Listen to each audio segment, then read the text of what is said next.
Okay, the purpose of this video is to do a little bit of a how-to on removing the rear end out of a Sears garden tractor. Okay, now partly why I'm doing this is because I went online, I went on YouTube, and I saw 53 how not to's, but I didn't see any how-to's.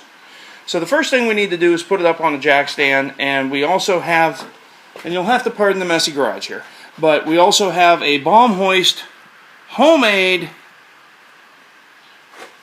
engine puller that has been in the family for over 20 years, and it was probably built around World War II if I know the people who made it. Anyways,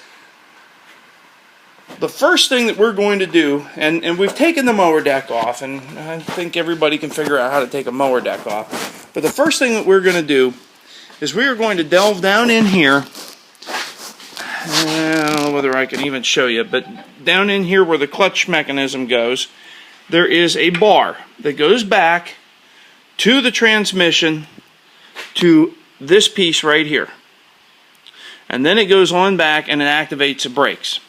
So the first thing that we're going to do is we're going to disconnect the rod from the brake pedal assembly here and take this bolt out and push it through. I was planning on taking the rod off. I don't know whether I can point at it or not. We'll try this. Right here, it's going to take this rod off because that's the brake rod. And then I got to looking at it, and it's going to be a lot easier if I just take this union apart right here. So you need a 5/8 and a 9/16 on this tractor, and this will then come apart right here.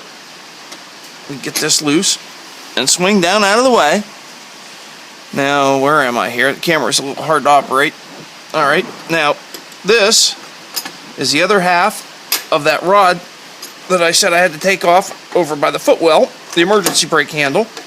So once I get it in, alright, all that is now disconnected, and we can get to taking apart the rest of the transmission.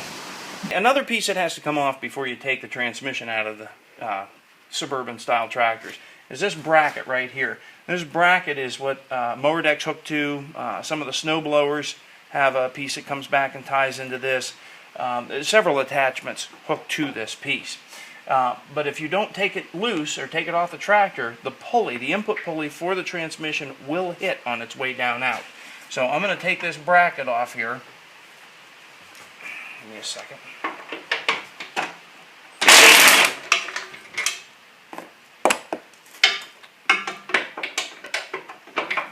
Doing this a bit on the blind side here. There we go. Just stay right there, Caitlin. Okay.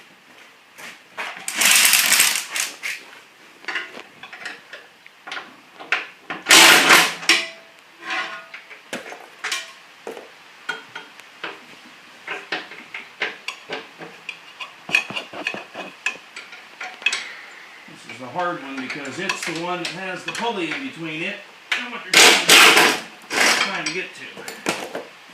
Alright. Now that bracket should be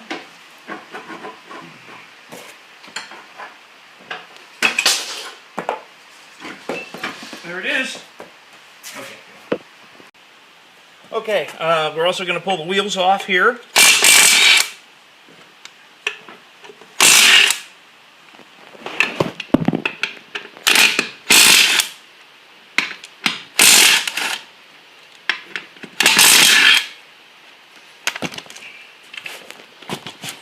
And the reason I just pulled this wheel off, I'll get the other one in a second, not on camera, but this one right here exposes this fill tube. And this is the next little hidden piece that we have to definitely take loose.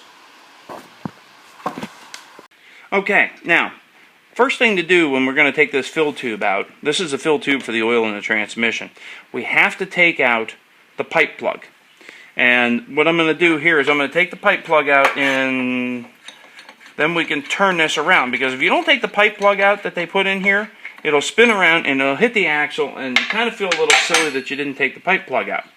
Now, the other thing that we're going to do here in just a minute after I take this pipe plug out is I'm going to drain the oil. But I'm not going to make you sit there and watch that. So, once you get this taken out,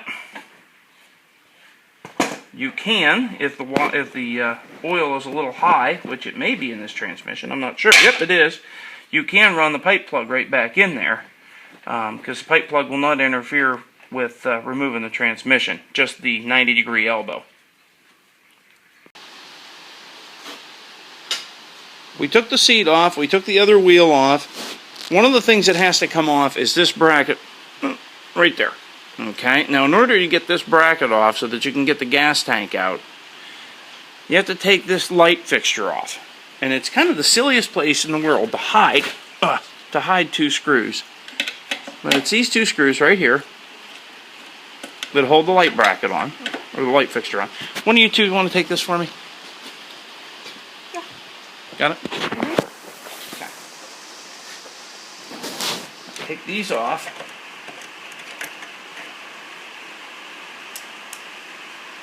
Okay. Take this. You push those in. You got the bracket out from this area here that was held on with the light bolts. Now the next step is we need to take these off so that we can get the gas tank out. Alright, one Suburban 19.9 or GT19.9 without seat, gas tank, any of the accoutrements back here, wheels, etc. The next step, as far as I'm concerned, is to remove that tiny little pin. I don't know if I can point at it with this, but I'm going to tap on it. Right there.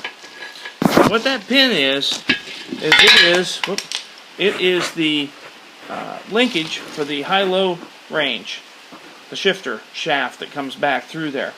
So the first thing, I don't know whether you can see it or not, but it's a hairpin and a cotter pin, and you need to collapse it before you can do anything else. And this right here is the tool for the job.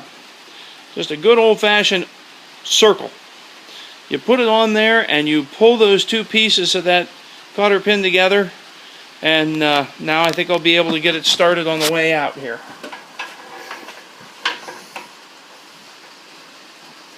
And then it just pushes right out once I put that line those pieces up. Now I can reach up around on the other side and pull the pin the rest of the way out. The bolts that hold the transmission on are not these. These are the first two. So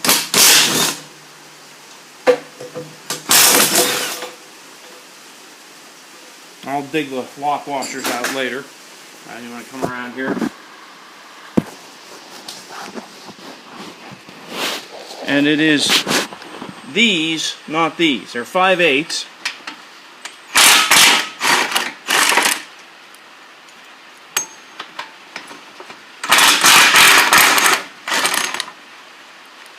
Alright, run around the other side.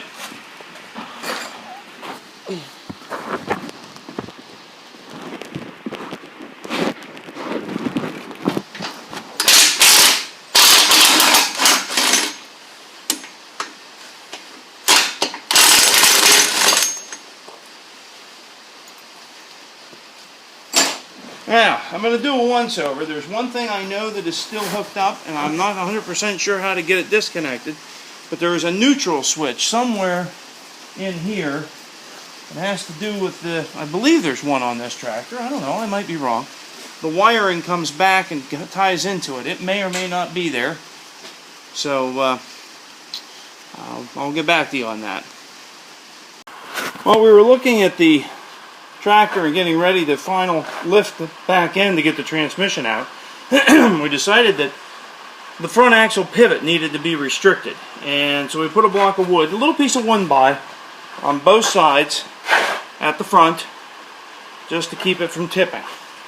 The only thing left that I could see is the belt on the transmission, but it's going to be real easy to get off once we pull this up. So Ryan's going to start turning it up now with the hoist, and I may have to give this a little bit of a wiggle here. Other side. Oh, wait a minute here, I need more hands than I've got. Hang on. Alright, transmission is separated from the frame. Now what was hanging me up there when I didn't have enough hands was this pipe plug. I don't know if you remember me saying it earlier or not, but I said it wouldn't cause any problems. Well, it just barely caught on the edge of this hole right here. And it was kind of hanging it up. All I had to do was shift it 1/16 of an inch and it went on past it. So I won't say that that was a major foul up, but it could have been if I wasn't looking for what was wrong. So Ryan's going to take it on up now. And then I'll take the belt off on the other side. Just about ready to let the transmission down, take the belt off, when I realized there wasn't anything supporting the front of the transmission. So we've got the jack underneath and a couple of pieces of blocking in there. And the jack is now down. The transmission is now free from the tractor. So I'll get this blocking out of here. And the jack. And we'll let the rear end down. So, now that's how you take a transmission out of a Sears garden tractor, with one or two little mistakes.